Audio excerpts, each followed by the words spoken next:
À quoi reconnaît-on un générique de film signé Claude Lelouch? À sa maison de production, dont le nombre 13 lui porte bonheur depuis toujours, à ses titres de films inimitables, des années 60 aux années 2020, aux chanteuses et chanteurs, auxquels il rend souvent hommage avec tendresse, aux mélodies mémorables de Michel Legrand et de Francis Lay, comme ici au début d'Un homme et une femme, Palme d'Or en 66. Mais revenons d'abord au commencement. Caché dans les salles de cinéma sous l'occupation allemande, le jeune Lelouch recopie bientôt à la main les génériques des films pour se souvenir des équipes. Après quelques essais autodidactes et des films à l'armée, il se fait connaître grâce à la réalisation bricolée mais très graphique de nombreux scopitones, ancêtres du clip, entre autres pour Claude Nougaro ou encore Françoise Hardy.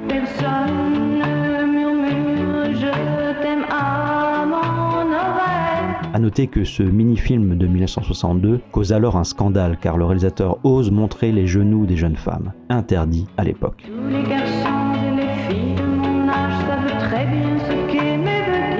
Claude Lelouch est vite surnommé Monsieur Scopitone, mais pour lui l'essentiel est de tourner, et de tourner encore, comme ici pour Une fille et des fusils en 64, ou là pour Un maillot jaune en 66. La meilleure école de cinéma, c'est faire des films, affirme-t-il. Je crois à la pratique, je crois aux ouvriers. Le cinéma est un métier manuel. Sans tout à fait appartenir à la nouvelle vague, ces films sont marqués par leur époque. Ici, le générique sifflé de 13 jours en France, en 68, n'est pas sans rappeler certains génériques de Jean-Luc Godard, qu'on a souvent opposés à Lelouch, malgré leur goût commun des citations. Je sais rendre simple des histoires complexes, revendique Lelouch, l'inverse de Godard qui transforme une ligne droite en slalom. Mon plaisir, c'est le mouvement, affirme le cinéaste, dont un certain nombre de films démarrent dans les airs ou sur les routes, comme ici au début de Partir revenir en 85, ou dans Un homme et une femme 20 ans déjà en 86. Sans omettre de rappeler, c'était un rendez-vous en 76 qui bat un record de traversée de Paris. Lelouch avouera, je crois de plus en plus à l'incroyable fertilité du chaos.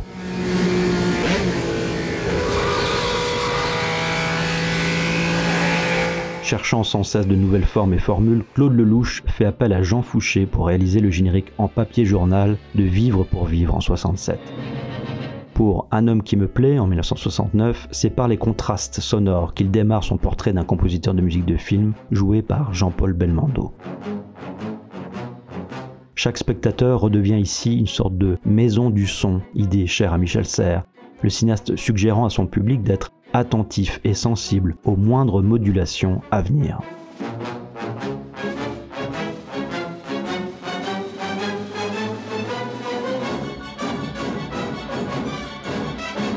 C'est bien avant tout par la vibration et la voix humaine qu'on sort et entre dans les films de Lelouch. Écoutez donc l'ouverture de Smic Smack Smock en 71. Tania, Charles Trenet, Pierre Witterhoven, Daniel Vigne. Et bien sûr, tous les habitants de La Ciotat qui y ont participé malgré eux. À ce propos, nous leur demandons d'avoir la gentillesse de n'engager aucune poursuite judiciaire contre nous. Merci. En hommage à Sacha Guitry, c'est le cinéaste lui-même qui dit son propre générique de Mariage en 74. Lorsque cette porte s'ouvrira, le film que nous avons intitulé Mariage pourra commencer. Il aurait très bien pu s'appeler Un homme et une femme.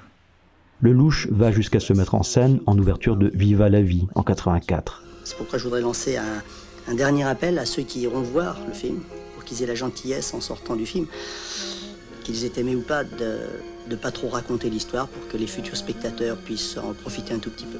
Le film débute par ailleurs avec un avertissement sonore volontairement anxiogène.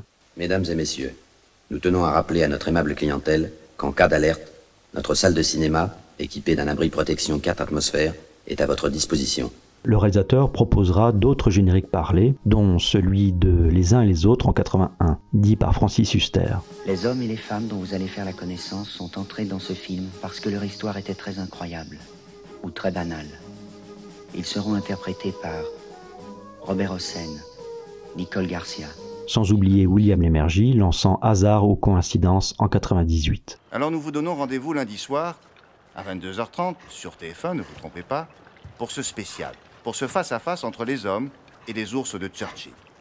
Le sens de la troupe de cirque et l'amour des interprètes chez Lelouch est indéniablement une de ses marques de fabrique. Lui qui dira « J'ai 3 grands amours, la vie, les femmes et le cinéma ». L'univers Lelouch offre tout l'espace à des castings improbables et hétéroclites, dépassant souvent les cadres conventionnels de la narration, d'où souvent des pré-génériques d'anthologie. Ici Anouk Aimée, ouvrant Un homme et une femme. C'est pour mieux te manger. Quelques années plus tard, Paul Prébois, à l'honneur, au début de Il y a des jours et des lunes. On est composé d'eau. Et la lune, qu'est-ce qu'elle fait la lune? Les marées. N'oublions pas ce quatuor surréaliste, lançant tout ça pour ça. Je comprends pas, vous êtes pas suicidé? Non, moi j'ai... Lequel s'est suicidé? Lequel se sont Nous suicidés? deux, on s'est suicidés, nous deux.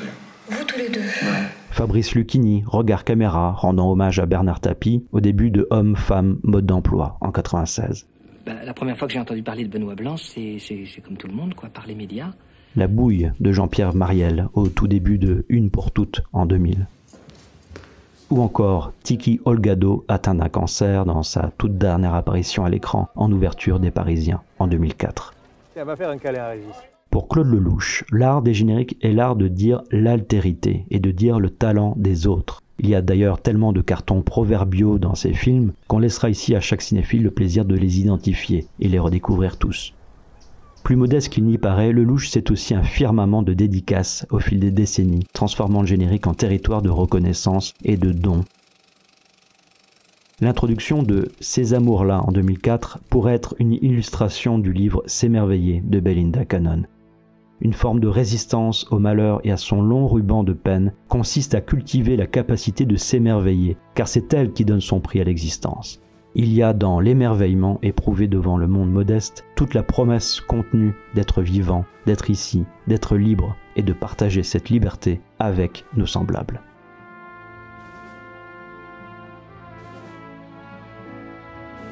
Les génériques chez Claude Lelouch sont faits de 1001 détails, propres des amoureux qui ne cessent de tout détailler justement. Lignes graphiques dans Le chat et la souris en 75, gouttes d'eau dans Si c'était à refaire en 76, écho d'oiseaux dans Tout ça pour ça. Nettement plus pop, le générique plein de relief de L'aventure c'est l'aventure, conçu par Michel François, se ponctue avec un jeu sur le numéro de visa d'exploitation du film, associé au couchant si cinématographique.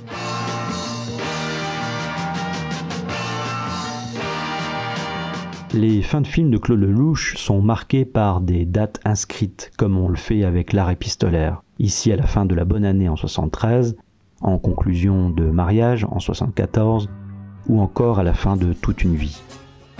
Cette manière de fixer à la fois et le présent et le passé via ces génériques trouve avec Lelouch une naturelle inclinaison pour les chansons qui collent tant à la peau de ses films. Il achève même certaines de ses œuvres en karaoké, en particulier dans À nous deux en 79.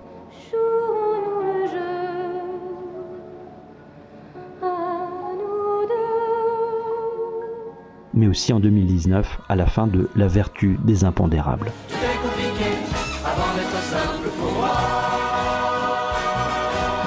Mais s'il fallait revivre un générique filmé par Claude Lelouch. 1970, Le Voyou. Encore une échappée, juste pour le plaisir de faire et d'aller au cinéma. Ce film de gangster démarre ici comme une comédie musicale, mais pas de souci, on est chez Lelouch, tout est possible et il vous récompense déjà de l'avoir choisi. Le cinéaste déclare « Aller au cinéma ce n'est pas rien, il faut affronter le froid, les encombrements, la queue et pour finir il faut payer ». Quelqu'un qui va au cinéma a vraiment le goût de l'aventure. Celui qui reste chez lui à regarder la télé rassure ses habitudes.